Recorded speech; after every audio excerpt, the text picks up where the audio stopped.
बोकारो से बड़ी खबर मिल रही है। स्टील प्लांट कर्मी की मौत पर हंगामा हुआ है। किडनी मरीज से जबरन ड्यूटी कराने का परिवार का आरोप है। जनरल अस्पताल में मृतक के परिजनों का प्रदर्शन। डॉक्टर विभूति करुणामय पर लापरवाही का आरोप लग रहा है। मृतक के आश्रितों को नियोजन देने की मांग की जा रही है। प्रबंधन ने जांच का आश्वासन दिया है। ये बड़ी खबर बोकारो से समाप्त की टेलीविजन स्क्रीन पर। स्टील प्लांट कर्मी की मौत पर यह हंगामा। किडनी मरीज से जबरन ड्यूटी कराने का परिजनों ने आरोप लगाया है। जनरल अस्पताल में मृतक के परिजनों का यह प्रदर्शन इस समय आप अपनी टेलीविजन स्क्रीन पर देख रहे हैं। डॉक्टर विभूति करुणामय पर लापरवाही का भी आरोप लग रहा है। मृतक के आश्रित को नियोजन देने की मांग उठ रही है। प्रबंधन ने जांच का आश्वासन दिया है। तो बहुत ज्यादा दिक्कत होता था, तो विभूति सर ने गलती किया, क्योंकि बीमारी बहुत सारा था और किडनी का जब बीमारी हुआ इन लोगों ने छुपा के रखा था। अभी आश्वासन दिया है कि ठीक है, हम लोग बैठक करते हैं, बैठक कर रहे हैं। आप लोग डटे रहिए। अपना जमीन दिया है, अपना जान दिया है, उसके बावजूद एक डिस्प्लेस को नौकरी नहीं होना और उसको इलाज नहीं होना, बढ़िया से इलाज नहीं होना, ये कहाँ का ना इंसाफ है। क्या बात हुई अभी आप लोग गए थे? अभी मैनेजमेंट में बात हुआ मेरा। देखिए क्या है कि 2-3 पहलू है। एक पहलू है कि इनके पिताजी को 2 तारीख का ज्वाइनिंग दिखा दिया गया। 2 दिसंबर को ज्वाइनिंग दिखा दिया गया और इनके पिताजी अस्पताल में दिखाने आ रहे हैं 5 तारीख को, जबकि ज्वाइनिंग नहीं किए हैं। तो पूरा प्रबंधन जो है ना साजिश में है कि किसी भी तरह किसी को नौकरी नहीं देना है हमको। और खबर राजधानी रांची से है, जहां पंड्रा में हुए जमीन कारोबारी भार्गव सिंह की हत्या मामले में शामिल कुख्यात अपराधी सत्यम पाठक और पुलिस टीम के बीच में जबरदस्त मुठभेड़ हुई है। इस मुठभेड़ में सत्यम पाठक घायल हो गया, जबकि पुलिस का एक जवान भी घायल हुआ है। जानकारी के मुताबिक आरोपी शूटर सत्यम पाठक ने पूछताछ में बताया था कि उसके कांके डैम के पास 2 हथियार छुपा रखे हैं। सुबह पुलिस टीम जब उसे लेकर हथियार बरामदगी के लिए कांके डैम पहुंची, इसी दौरान सत्यम पाठक ने एक पुलिसकर्मी पर हथियार छीनकर और फायरिंग करते हुए भागने की कोशिश की। स्थिति बिगड़ते देख पुलिस ने जवाबी कार्रवाई की, जिसमें सत्यम पाठक के दोनों पैर में गोली लगी है। इसके साथ ही चोट आई है। घायल अवस्था में उसे अस्पताल में भर्ती कराया गया, जहां इलाज किया जा रहा है। बेल पर बाहर था। इसके अगेंस्ट जो है केस ऑलरेडी ट्रायल में चल रहा है। लेकिन ये इसके पास जो हमारे पास जो एविडेंस मिले हैं उसमें ये है कि 2 वेपन्स यहाँ जो है उसके द्वारा छुपा के रखे गए थे, एक पिस्टल और एक देसी कट्टा। और हमें और भी वेपन्स की जानकारी इसके द्वारा दी गई है। हालांकि ये जैसे ही यहाँ से इसने वेपन्स की रिकवरी करवाई, तो रिकवरी होने के पश्चात इसने भागने का प्रयास किया था। हमारे जो एएसआई हैं उनका पिस्टल छीन के भागने का और फायर करने का जो इसने जो ये काम किया, उसके बाद फिर जवाबी कार्रवाई में इसे गोली लगी है, दोनों पैरों में गोली लगी है और हाथ में भी चोट आई है। और धनबाद से बड़ी खबर है, टांडा बाड़ी में फिर से भूधसान हुआ है। पूरी बस्ती 4 फीट धसी है। मंदिर, पीसीसी, सड़क, घर में दरारें आई हैं। दहशत में लोग हैं और घर छोड़कर खुले आसमान के नीचे रहने को मजबूर हैं। बीसीसीएल पर लापरवाही का आरोप लग रहा है। 31 मार्च 2026 को भी यहां भूधसान की घटना में 3 लोगों की मौत हो चुकी है। घटना के बाद बीसीसीएल रेस हुई, सभी को विस्थापित करने की बात कही गई थी, लेकिन मामला ठंडे बस्ते में चला गया। बीसीसीएल जिला प्रशासन बस्ती की सुध तक लेने नहीं पहुंचा। कोई ठोस सुधार नहीं हो रहा है। अपना जान जोखिम में डाल के अपने घर में रह रहा। कितना परिवार आप लोग हैं? हम लोग परिवार 9 सदस्य हैं आज के डेट। बच्चे लोग कहाँ हैं अभी? बच्चे हमारे भेज दिए हैं अपना ससुराल में। 2 बच्चा गया। मेरा भाई लोग जो है कुछ लोग बाहर प्रदेश चला गया। 5:30 बजे। आप लोग सोए हुए थे? सोए हुए नहीं थे, जागे हुए थे। धीरे धीरे बैठने लगा। कुछ लोग सोया हुआ था तो उठाए वो लोग को, जल्दी भागे हम लोग। किसी तरह जान बचा हम लोग का, नहीं तो सब अंदर चल गया रहते। बजे उस समय आप लोग कहाँ थे? घर में थे? बजे हम आए तो हम जानकारी किए, हम जानकारी कर दिए सबके। उठ जाइए बोल के हम सब भगा दिए सबके। हम ये तो मोड़ से आए चाय पी के, और हम देखे तो हम बोले हट जाइए, सब घर से निकल जाइए सब। तो कुछ करना चाहिए हम लोग को, कहीं जमीन दे दीजिए रहने के लिए घर। कितना बजे भोर घटना हुआ? 5 बजे भोर सवेरे में हुआ। डर लग रहा है? डर क्यों नहीं लगेगा, छोटा छोटा बाल बच्चा है, गिर जाएंगे, हम लोग का जान का कोई परवाह नहीं है। बाल बच्चा कुछ होगा तो डर किसने? झुठला भी नहीं सकता है। लोग यहाँ डरा सहमा हुआ है और लोगों का यही चाह रहा है सबसे पहले कि पुनर्वास हो है किसी तरह सुरक्षित हो, और यहाँ का जो है यहाँ का प्रबंधक है या प्रशासनिक विभाग से जो भी हो। और धनबाद के केंदुआडीह में भूधसान और गैस रिसाव से प्रभावित लोगों ने मशाल जुलूस निकालकर बीसीसीएल, डीजीएमएस और जिला प्रशासन के खिलाफ जोरदार प्रदर्शन किया। जुलूस केंदुआ 5 नंबर से विभिन्न इलाकों से गुजरते हुए करकेंद मोड़ पर समाप्त हुआ। 6 दिन पहले सड़क धंसने से मुख्य मार्ग बंद है, जिससे लोगों में आक्रोश है। प्रशासन जहां विस्थापन की अपील कर रहा है, वहीं स्थानीय लोग इसे साजिश बताते हुए हटने से इनकार कर रहे हैं। आजसू नेता मंटू महतो ने बीसीसीएल पर लापरवाही का आरोप लगाते हुए उग्र आंदोलन की चेतावनी दी। एक बात स्पष्ट है कि जनता अपने अधिकार के लिए, अपने हक हुकूक के लिए, अपना रोजी रोजगार के लिए, बाल बच्चा के भविष्य के लिए अब पूरा आर पार की लड़ाई लड़ने के मूड में क्षेत्र की जनता आ चुकी है और सड़क पर है। इसकी भावना को, इनके मांगों को प्रशासन को, सरकार को, बीसीसीएल को समझना होगा। जिला प्रशासन से और डीजीएमएस से मांग करते हैं कि जल्द से जल्द यहाँ जो केंदुआ करके इनको उजाड़ने का साजिश है उसको बंद करे और स्थानीय लोगों को जो भय मुक्त होना चाहिए वो भय से मुक्त करे। यहाँ के लोगों को रोजगार से वंचित ना करे। यहाँ के लोग केंदुआ करकेंद के रोजगार को छोड़कर, अपने सुरक्षा को छोड़कर कहीं नहीं जाएंगे। और खबर गढ़वा से, जहां रंका थाना क्षेत्र में भीषण सड़क हादसा हो गया। कार और बाइक की जोरदार टक्कर हो गई। हादसे में बाइक सवार दंपति की मौके पर ही मौत हो गई। दरअसल मृतक दंपति कनहर नदी से मछली मारकर वापस लौट रहे थे, तभी सामने से आ रही कार से टक्कर हो गई है और दोनों की मौके पर ही मौत हो गई। मौके पर पहुंची पुलिस ने कार चालक को गिरफ्तार कर आगे की कार्रवाई शुरू कर दी। निकला था शाम में, आने समय स्टूडेंट कर दिया रास्ता में। अच्छा, कौन था ये दोनों? ये भैया था हमारे भाई आओ भाभी। तो कौन गाड़ी मारा है? बोलेरो। पकड़ा गया गाड़ी? पकड़ाया है। और सिमडेगा से बड़ी खबर मिल रही है। नकली पनीर पर यह बड़ी कार्रवाई। बस स्टैंड के सामने दुकान में छापेमारी की गई। दुकान से 22 किलो नकली पनीर बरामद किया है। शिकायत के बाद खाद्य सुरक्षा विभाग की रेड, मौके पर असली नकली की पहचान कराई गई। नकली पनीर के सैंपल जब्त कर लिए गए हैं। बरामद पनीर को मौके पर ही नष्ट कर दिया गया। खाद्य सुरक्षा अधिनियम के तहत यह कार्रवाई होगी। खाद्य सुरक्षा पदाधिकारी प्रकाश गुग्गी की यह कार्रवाई। तस्वीरें आपकी टेलीविजन स्क्रीन पर। यह जो नकली पनीर था उसे मौके पर ही जब्त करके उसको समाप्त कर दिया गया है। तस्वीरें आपकी टेलीविजन स्क्रीन पर है। बार कंप्लेन आ रहा था कि यहाँ पे गलत पनीर बेचा जा रहा है, तो उसके बेसिस पे हम लोग आज कार्रवाई की है, जिसमें 22 केजी लगभग पनीर हम लोग को मिला है जो मिलावटी है, जिसका हम लोग सैंपल भी लिए हैं।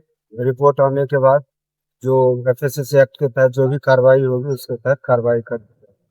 अब बड़ी खबर धनबाद से, जहां बरवा अड्डा थाने की पुलिस ने बाइक चोर के एक सक्रिय अंतर जिला गिरोह का पर्दाफाश किया है। पुलिस ने 4 अपराधियों को गिरफ्तार किया। पुलिस ने इनके पास से चोरी की 8 मोटरसाइकिलें बरामद की। दरअसल 2 संदिग्ध युवक चोरी की मोटरसाइकिल के साथ किसान चौक की ओर जा रहे थे, तभी पुलिस ने वाहन जांच अभियान चलाया। इस दौरान 2 लोगों को रोककर तलाशी ली गई, जहां वे चोरी की बाइक के साथ पकड़े गए। इसके आधार पर पुलिस ने छापेमारी कर कुल 4 अपराधियों को गिरफ्तार कर लिया है।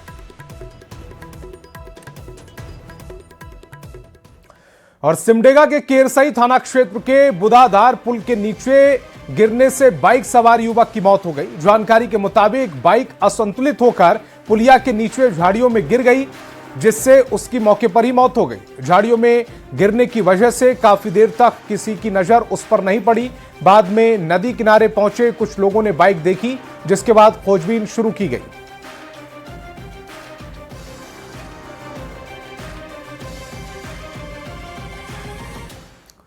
और जमशेदपुर से बड़ी खबर मिल रही है। मिसाइल बम डिफ्यूज कर दिया गया है। स्वर्ण रेखा नदी किनारे यह संदिग्ध बम मिला था। सेना और बम निरोधक टीम ने इस पर कार्रवाई की। दिल्ली से निर्देश मिलने के बाद इस बम को डिफ्यूज कर दिया गया। 2 किलोमीटर इलाके को सील कर दिया गया और उसके बाद इस बम को डिफ्यूज किया गया। डिफ्यूज होते ही आसमान में बारूद का गुब्बार देखा गया।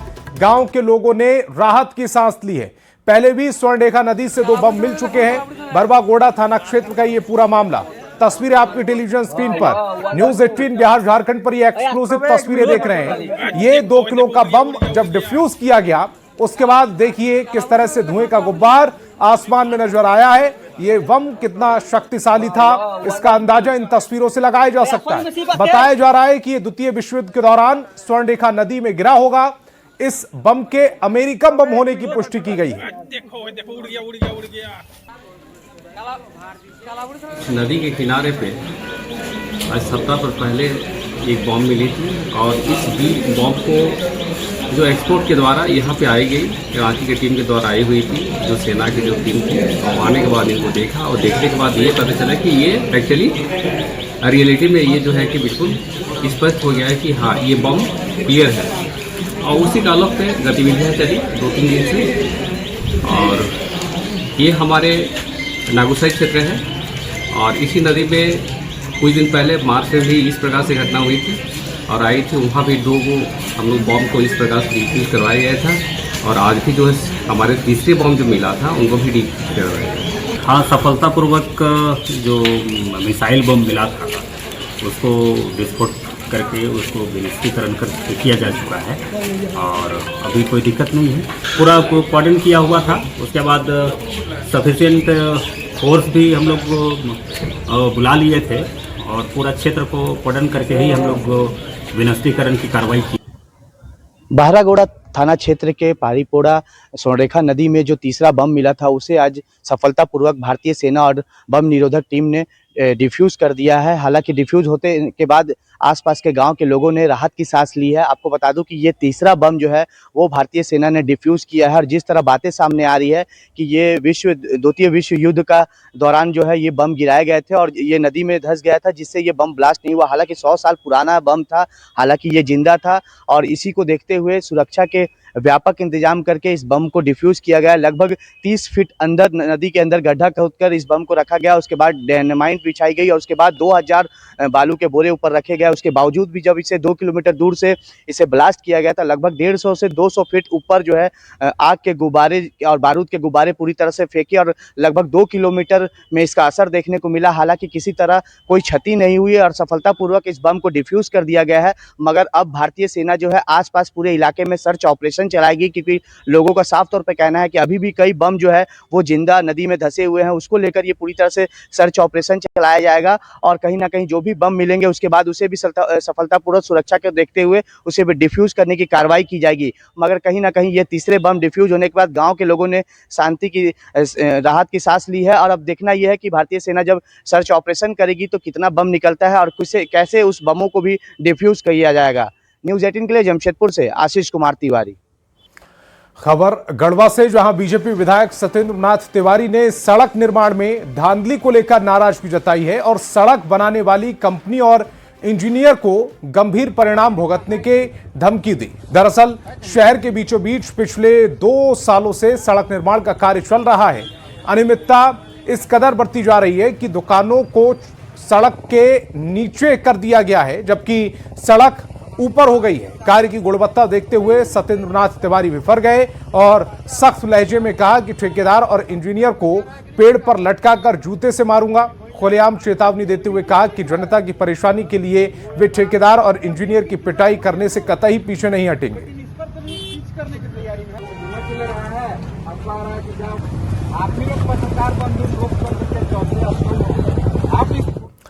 महिला आरक्षण बिल पर सियासत तेज हो गई है। बीजेपी विपक्षी दलों पर परिवारवाद का आरोप लगा रही है। वहीं महिला आरक्षण संशोधन बिल लोकसभा में गिरने के बाद बीजेपी नेता सभी जिला मुख्यालयों में प्रेस वार्ता कर रहे हैं। बोकारो सर्किट हाउस में बीजेपी राज्यसभा सांसद दीपक प्रकाश ने महिला आरक्षण संशोधन को लेकर विपक्ष पर जमकर हमला बोला। पूरी तरह से कांग्रेस और झारखंड मुक्ति मोर्चा की मंशा साफ है। ये महिला के खिलाफ, नारी के आरक्षण के खिलाफ, महिला सशक्तिकरण के खिलाफ। और मैं तो ये कहता हूं, ये चाहते हैं कि महिलाओं की आरक्षण मिले, लेकिन किसको, किस महिला को?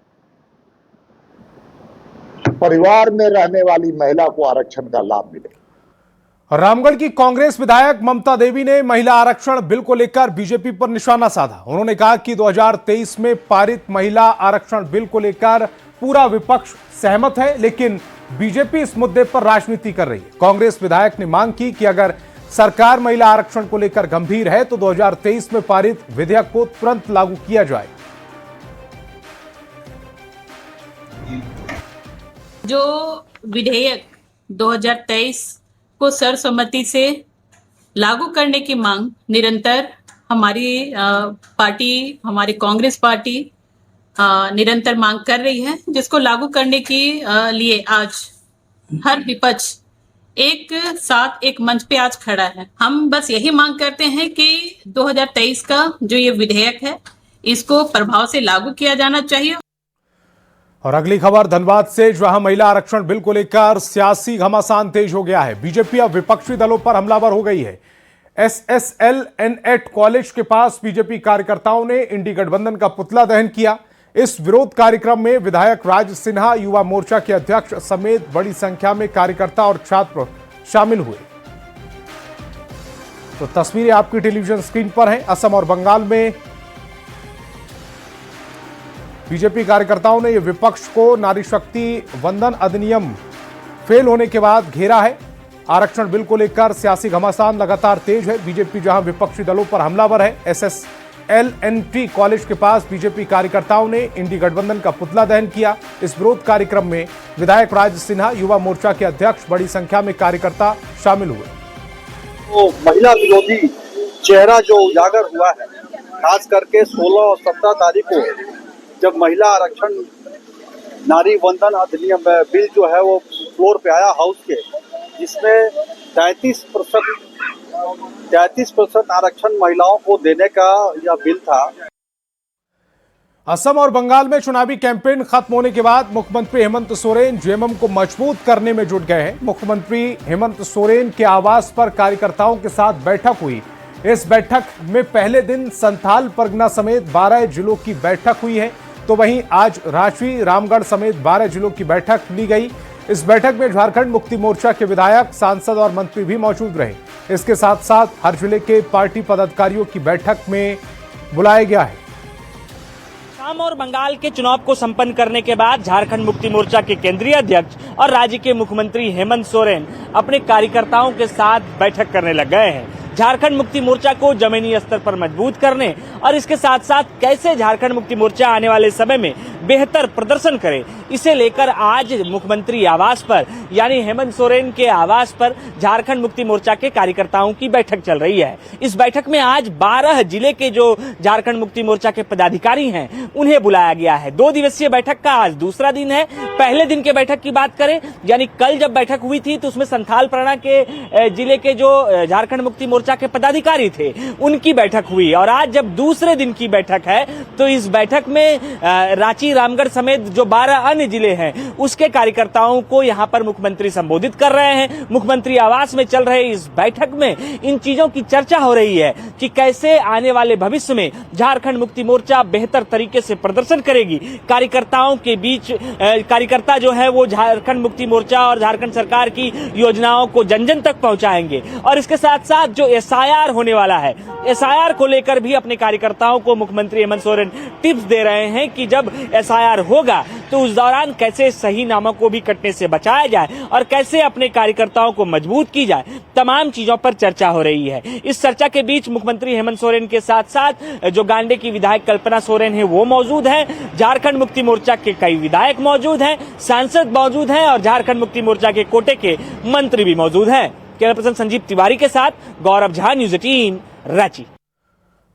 और धनबाद में सम्राट अशोक कल्याण क्रांति संघ के अध्यक्ष संजय कुशवाहा को 2021 में दर्ज एक मामले में कोर्ट से बड़ी राहत मिली है। करीब 5 साल बाद आए फैसले में अदालत ने तीनों आरोपियों को बरी कर दिया। संजय कुशवाहा ने बताया कि डायमंड क्रॉसिंग इलाके से जुड़ा है। इस जब पुलिस वहां रह रहे लोगों को हटाने की कार्रवाई कर रही थी, उसी समय वे कुछ दिनों की मोहलत दिलाने के लिए तत्कालीन सांसद पशुपतिनाथ सिंह से मिलने पहुंचे थे। सांसद ने मारपीट का आरोप लगाया। FIR में उन पर और उनके समर्थकों पर घर में घुसकर एक कार्यकर्ता को बंधक बनाने का भी आरोप लगाया गया था। हम लोग उनसे कुछ दिन की मोहलत के लिए उनसे मिलने गए थे, उनके आवास पे, धनसार उनके आवास पे गए थे। उस दौरान सांसद के द्वारा यह आरोप लगाया गया था कि मेरे आवास पर एक साजिश के तहत संजय कुशवाहा और उसके समर्थक लोग हमला किए हैं। उन्होंने आरोप लगाया था कि मेरे कार्यकर्ता को कैद कर लिया गया, मेरे परिवार डरे सहमे थे। आज लगभग 5 वर्षों के बाद कोर्ट ने हम लोगों को बाइज्जत उस मामले में बरी कर दिया गया। और गुमला में 2018 से खोरा गांव की 6 साल की लापता बच्ची का कोई सुराग नहीं मिल पा रहा। इस मामले में हाईकोर्ट की ओर से डीजीपी और गुमला एसपी से जांच रिपोर्ट की मांग की गई। साथ ही अब तक सुराग नहीं मिलने पर जांच में तेजी लाने के निर्देश दिए गए। 2 सप्ताह के भीतर जांच में कोई ठोस प्रगति नहीं होने पर केस की जांच सीबीआई को सौंपने की बात कही गई थी। हाई कोर्ट की ओर से नाराजगी जाहिर करने के बाद डीजीपी गुमला पहुंची और सर्किट हाउस में पुलिस अधिकारियों के साथ बैठक कर अब तक की जांच की समीक्षा की। लापता बच्ची के परिजनों को भी बुलाकर करीब 2 घंटे तक उनसे बंद कमरे में पूरी जानकारी ली गई। डीजीपी ने कहा कि पुलिस की ओर से फिर से पूरे केस का रिव्यू किया जा रहा है। उस केस में काफी लंबे समय से लोग लगे हुए हैं, बट अनफॉर्चुनेटली हम लोग को कुछ मिल नहीं पाया है खास उसको। बट स्टिल अभी फिर से हम लोग रिव्यू किए हैं उस केस को और काफी डिटेल में रिव्यू किए हैं। और आपने देखा होगा हम लोगों ने गांव से काफी लोगों को बुला के, कंप्लेनेंट, उसके परिवार वाले और अदर विलेजेस ग्रामीणों को बुला के हम लोगों ने उनका स्टेटमेंट लिया है। तो इसमें कुछ निष्कर्ष उभर के आया है, तो उसमें हम लोग उस पर फर्दर काम करेंगे। और मॉडल स्कूल गुमला के 3 दर्जन से अधिक छात्र छात्राएं बुधवार को दोपहर चिलचिलाती धूप में शहर के टावर चौक को जाम कर दिया। छात्र छात्राओं का कहना है कि विद्यालय में शिक्षकों की कमी है। पहले प्रिंसिपल को मिलाकर कुल 5 शिक्षक थे, इसके बाद एक शिक्षक का ट्रांसफर हो गया। वर्तमान में अंग्रेजी विषय के शिक्षक को हटाने की बात सामने आई है, जिसके बाद छात्र आक्रोशित हो गए और गुस्साए छात्र सड़कों पर उतर आए। स्कूल में करीब 200 छात्र छात्राएं हैं, लेकिन छात्रों का आरोप है कि स्कूलों की शिक्षकों की भारी कमी से पढ़ाई पर सीधा असर पड़ रहा है। यहाँ पर हम लोग मॉडल स्कूल गुमला के द्वारा हम लोग पटेल चौक में यहाँ पर प्रदर्शन कर रहे थे, जिसमें हमारे कुछ शिक्षक मॉडल स्कूल में जो कम हो रहे हैं। साल भर साल हमारे स्कूल में विद्यार्थियों की कमी के कारण हमारे स्टूडेंट्स को काफ़ी ज़्यादा तकलीफ उठानी पड़ रही है। और इस बार हमारे स्कूल के सबसे अच्छे सर संजय कुमार नंदे को भी हमारे स्कूल से हटाने दूसरे स्कूल में ट्रांसफ़र देने का फैसला हुआ था। हम सभी का खाली इतना से कहना है कि हमें शिक्षक पढ़ने के लिए हमें शिक्षक की आवश्यकता है और शिक्षक की पूरी कमी हो रही है। अब बात करते हैं झारखंड में गर्मी के सितम की। रांची में दिन चढ़ने के साथ ही गर्मी का असर तेज होता जा रहा है। दोपहर करीब 12 बजे तापमान 38 डिग्री सेल्सियस के पार पहुंच गया। कड़ी धूप के चलते शहर की सड़कों पर पैदल चलने वालों की संख्या काफी कम नजर आई। हालांकि जो लोग मजबूरी में बाहर निकले वे राहत के लिए नारियल पानी और अन्य ठंडे पेयजल पदार्थों का सहारा लेते नजर आए। तस्वीरें आपकी टेलीविजन स्क्रीन पर। रांची में दोपहर बाद क्या स्थिति है, सड़क कैसे सुनसान नजर आ रही हैं, उसकी वानगी है ये तस्वीरें। राजधानी रांची का मौसम भी पिछले 3 दिनों से बिल्कुल अलग हो गया है, बदल गया है।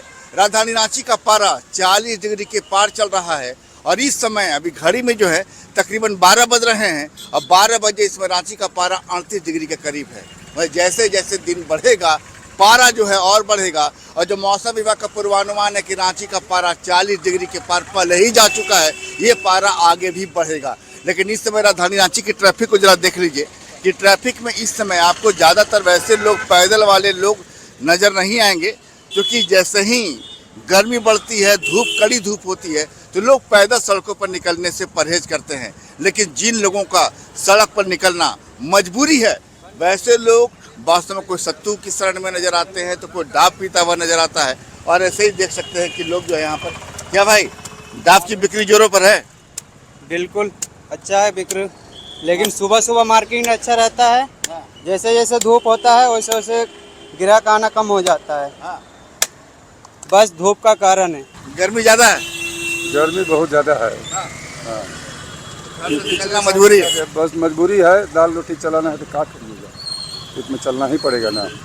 मजबूरी तो बहुत ज़्यादा है, लेकिन गर्मी पिछले साल से रिकॉर्ड तोड़ रही है। तो बता रहे हैं कि घर से निकलना मजबूरी है, पारे का सामना करना होगा, लेकिन जो लोग घर से बाहर निकलते हैं, गर्मी की चुनौती का सामना करते हैं, वैसे लोगों के लिए शीतल पेय पदार्थ का इस्तेमाल करना बेहद जरूरी होता है।